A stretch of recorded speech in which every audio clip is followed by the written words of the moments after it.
Колеги, виждате как се получава. Ние опитваме се да разговаряме с ГЕРБ за наистина важна тема, като малко по-високо реформите, регулаторите, борбата с корупцията. И заведнъж господин Пеевски се самоозявява с поредната фойерверк от безвкусни пошлости. И ако на някой не му е ясно за какво става и къде е проблема, мисля, че той го направи съвършено ясно. Проблема е, че ДПС искат да бъдат скрит партньор на ГЕРБ в това разпределение и че не искат да има ясни правила и регламент с ясна политическа отговорност между двете политически формации, които носят отговорност за управлението. ГЕРБ, СДС и Продължаваме промяната на Демократична България, за това как ще се разпредели цялата тази власт. Тъй като продължаваме да вярваме в това, че пътя е към преговори и към взимане на решения, а не избори и предизборна кампания, няма да коментирам твърденията на господин Пеевски. Освен това, нямам навика да влизам в този тип разкази от някакви срещи, защото това... Ние сме древна професия, но професията, от която се вадат такъв тип компромати и се превръщаш сам себе си в компромат и контактите с себе си в компромат, е по-древна от нашата. И аз не я упражнявам. Така че за момента да, темата е регулаторите. Да, темата е как ще бъде избран следващия главен прокурор. Да, темата е следващия главен прокурор да не бъде като главният прокурор, който беше избран по времето на доминацията на ГЕРБ и ДПС, Гешев и Цацаров. Ако по мое време бяха избрани такива главни прокурори, аз бих си мълчал. Особено на фона на нотариус. И бил по-кротък. Но се надявам да се успокоят страстите и да се върнем към разговора за това как да продължим реформите отговорно. Все пак използвали ли сте ДПС срещу гласове за промените в Конституцията, за да... Вие видяхте ли с какви гласове минаха Конституцията? И това, че не сме разговаряли с ДПС, за това е някаква новина за вас. ДПС имат обективен интерес да се опитат да си променят позиционирането и във вътрешно-политически, и в международен план, подкрепяйки реформата в Конституцията. Това беше мъдро и разумно от тяхна страна, в техен собствен интерес. Сега господин Пеевски е на път да изгори целият този капитал с поредното си изхвърляне, защото задържаността никога не е била негова силна черта. Всичко това да го занули, не мисля, че това е в интерес на когото да било.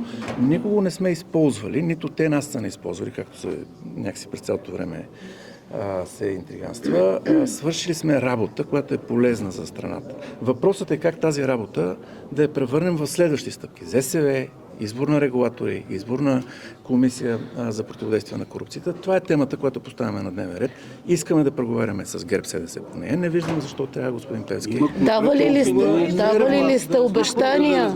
Давали ли сте обещания? Защото всички други разговори ще загубят смисъл, ако са политически разговори за подкрепа на правителството водите ли, защото всички други ще отпаднат, ако сглобката се разглоби.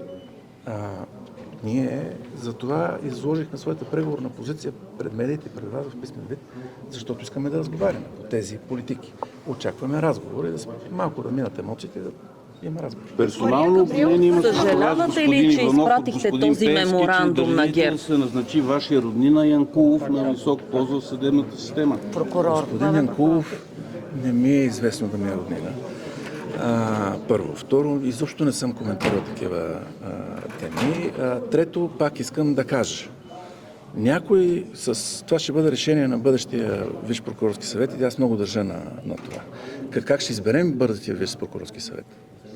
Е наистина много важна тема политическа, която никой не би трябвало да изненадан, че е в фокуса на моето внимание. Нали така? Но ако бъдещия Висш прокурорски съвет избере някой с профила на господин Янкулов, мисля, че ще бъде много добре за България. Защото ако някой с профила на господин Янкулов бъде избран, нямаше да има нотариуса, нямаше да има 8-те бюджета. Щеше да има реални разследвания, не така. В този смисъл господин Пеевски ми прави услуга с това, че ясно показва какъв е проблема. Къде е проблема, откъде почва проблема. Истински партньори, що ви прави услуга. Как ще коментирате нейните действия? На госпожа Габриел? Да. Знаете ли, аз мисля, че Не заслужава госпожа Габриел да бъде стиквана напред, да взема подобна позиция. Разговорът е очевидно с господин Борисов. Надявам се, пак казвам, да се успокоят страстите и да почнем разговор по съдържанието на това, което сме предложили. То не е ново. Това са всяка една от тези теми, всяко едно от тези предложения е обсъждано месеци наред. Включително и публично пред медиите. Някакси не успяхме да ги ангажираме с ясна позиция. Сега се надявам, че това ще се случи. Искаме да разговаряме с аргументи и с насрещни предложения. Ако нещо не им харесва, да кажат какво конкретно те предлагат в същото ниво на детайл, много моля. Например, не ни харесва това, което вие предлагате за процедурата, за регулаторите и за отговорността в нея. Харесва ни, както каза Деца Атанасова, 2/3 за ГЕРБ и ДПС. Нали, защото това беше тяхната оферта. Това не харесва. Там не си спомням някой да каза, че това е антиконституционно. Помните ли? Или какво делка не е това? Беше готов господин Пески да участва при тази оферта. Така че, хайде да седнем да разговаряме сериозно отговорно. Направили сме си труда, изложили сме си позицията детайлно. Нека да вникнем в нея и да разберем, че няма шанс да не вземем тези решения. Дори да отидем на избори, пак ще трябва да вземем тези решения. Пак ще почнем от тези текстове след изборите. В този смисъл, по-добре сега да проявим малко хладнокръвие разум и да се разберем. Не е ясно дали след изборите вие ще участвате в тази оферта, която нарекохте меморандума. А кой ще участва, госпожо? Възраждане. Зависи от гласовете, които ще получите, защото кое отчитате като грешка до момента? Да бъде сменен, защото преди секунди от Има такъв народ отново повдигнаха темата за натиска върху действащия министър. Натиска на действащия министър е предмет на разследване на прокуратурата, което се надяваме да си свърши работата. Моите колеги съдействат с всичко на нейната работа и се надяваме да си свърши работата по закон. Оттам нататък дали министър Йовски ще остане, ще бъде въпрос на неговите резултати. Такива на мен не ми е известно да има. Но така или иначе оценката за всички министри ще дойде от госпожа Габриел и Денков. Продължаваме да очакваме тази оценка да я получим и да продължим разговорите по кадровата част от целия пъзъл, който трябва да наредим, защото времето напредва. Господин Иванов, ще бъде ли гласувана оставката на Денков на 6 марта в пленарната зала? Оставката на господин Денков ще бъде ще бъде подадена на 6 марта. Това е многократно заявено от него самия.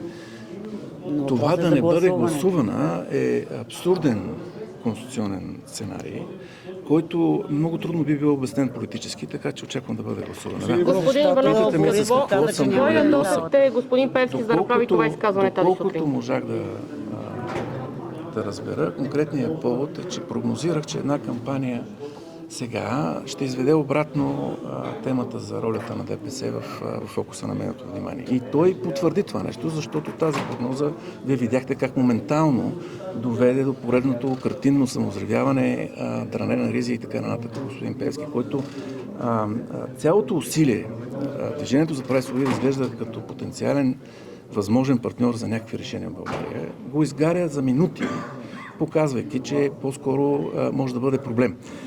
Именно за това призовавам към хладнокръвие.